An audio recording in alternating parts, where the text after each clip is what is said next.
Good morning to all. Welcome to TSN school. हम पढ़ रहे हैं कक्षा 9वीं हिंदी की पाठ्य पुस्तक स्पर्श भाग 1 का पाठ्यक्रम। आज हम पाठ 5 पढ़ने जा रहे हैं।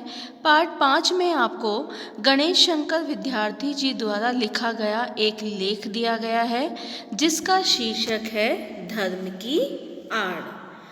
प्रस्तुत पाठ धर्म की आड़ में लेखक ने उन लोगों के इरादों और कुटिल चालों को बेनकाब किया है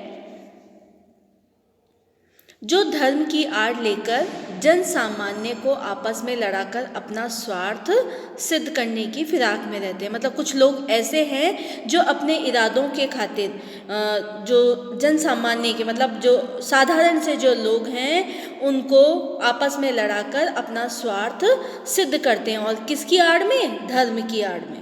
धर्म की आड़ में अपना स्वार्थ सिद्ध करने वाले हमारे ही देश में हो ऐसा नहीं है। मतलब जो लेखक हैं वो कह रहे हैं कि ये जो लोग हैं कि जो धर्म की आड़ में अपना स्वार्थ सिद्ध करने वाले हों ऐसे हमारे ही देश में हो ऐसा नहीं है।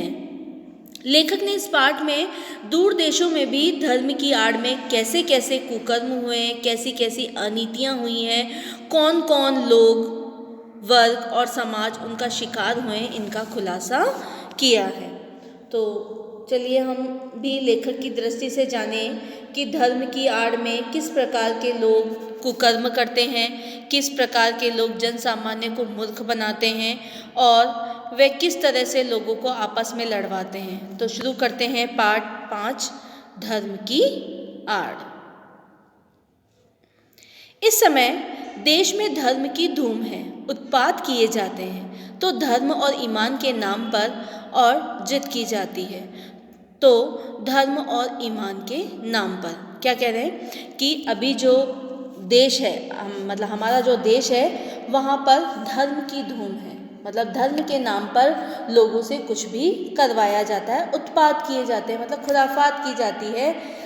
लोगों को बहला फुसलाकर धर्म के नाम पर अलग अलग काम करवाए जाते हैं। तो धर्म और ईमान के नाम पर ये जो सारे काम है किसके नाम पर करे जाते हैं? धर्म के नाम पर। और जिद भी की जाती है तो वो भी किसके नाम पर की जाती है? धर्म और ईमान के नाम पर। रमुआ और बुद्धू मियाँ धर्म और ईमान को जाने या ना जाने परंतु उनके नाम पर उबल पड़ते हैं और जान लेने और देने के लिए तैयार हो जाते हैं। मतलब जो व्यक्ति धर्म और ईमान के को जानते भी ना हो लेकिन अपने धर्म की बात आते ही वह जान लेने और जान देने के लिए तैयार हो जाते हैं, उबल पड़ते हैं। मतलब गुस्से से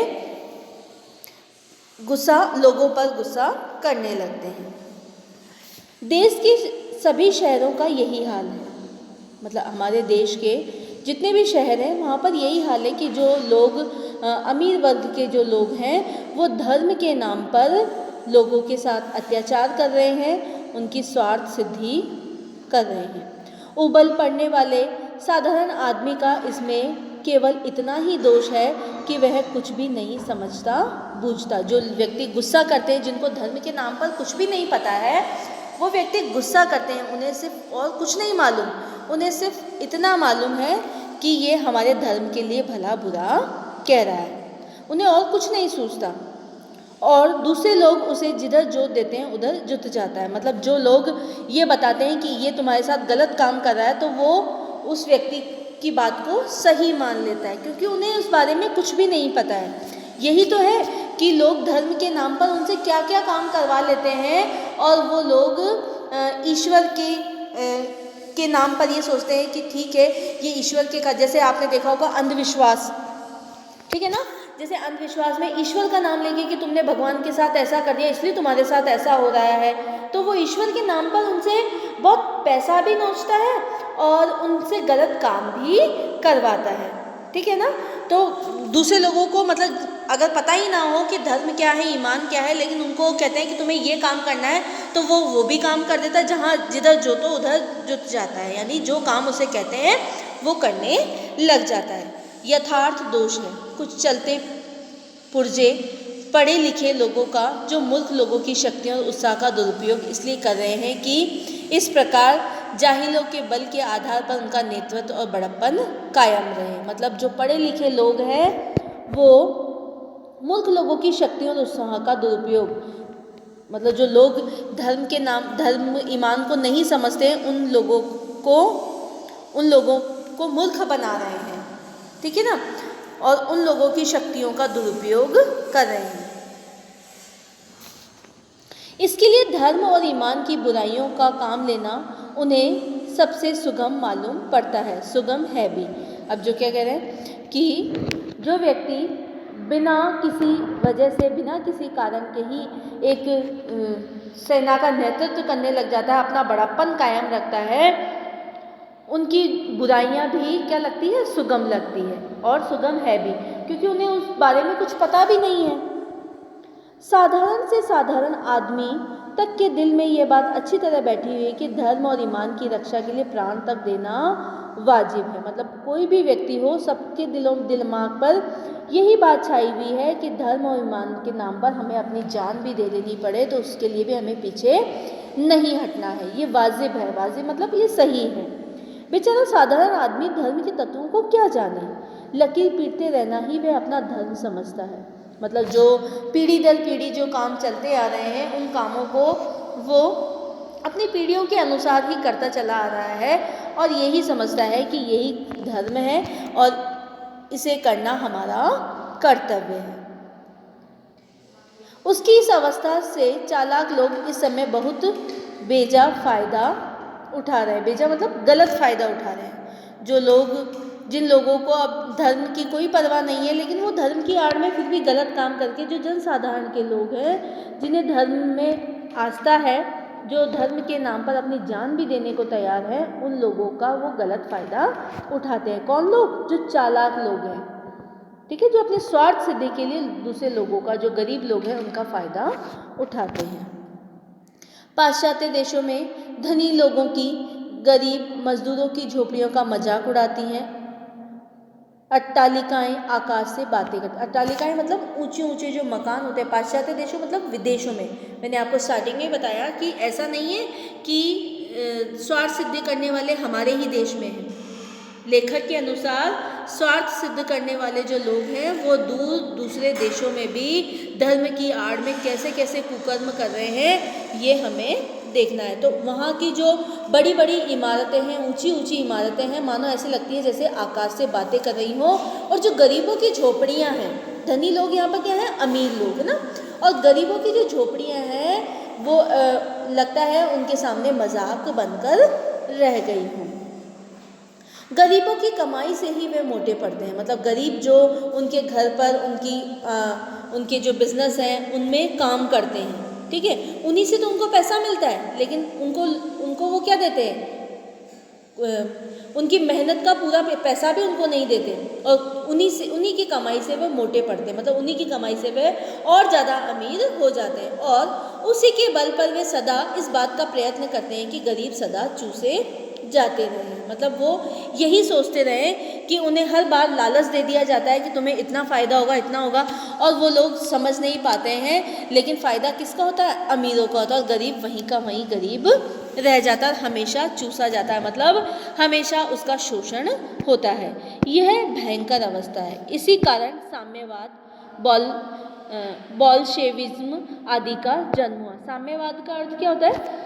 एक मतलब रूस में एक क्रांति हुई थी, साम्यवाद, ठीक है, और ये जो क्रांतियाँ हुई थी, साम्यवाद की क्रांति जो हुई थी, इसमें लोगों द्वारा अत्याचार किया जा रहा था उनके ऊपर, और उन्हें दूर देशों में मतलब ऐसे भेजा जा रहा था, ऐसे इस तरह से। मतलब साम्यवाद का ना, जैसे कार्ल मार्क्स है ना, उसके द्वारा जो सिद्धांत में वर्गहीन समाज की स्थापना करी थी इन्होंने। साम्यवाद का अर्थ है कि विश्व में वर्गहीन समाज की स्थापना कर, जिसका उद्देश्य क्या था? वर्गहीन समाज, जिनका कोई स्टेटस नहीं है, उनको स्थान दिलाने के लिए साम्यवाद का जन्म हुआ था। और बोल्शेविक क्रांति क्या थी? सोवियत क्रांति के बाद एक नेतृत्व स्थापित करने की व्यवस्था हुई थी। मतलब हर कोई अधिकारी ना बनके अपना एक अलग ही नेतृत्व बनाया जाएगा। हमारे देश में इस समय धनपतियों का इतना जोर नहीं है।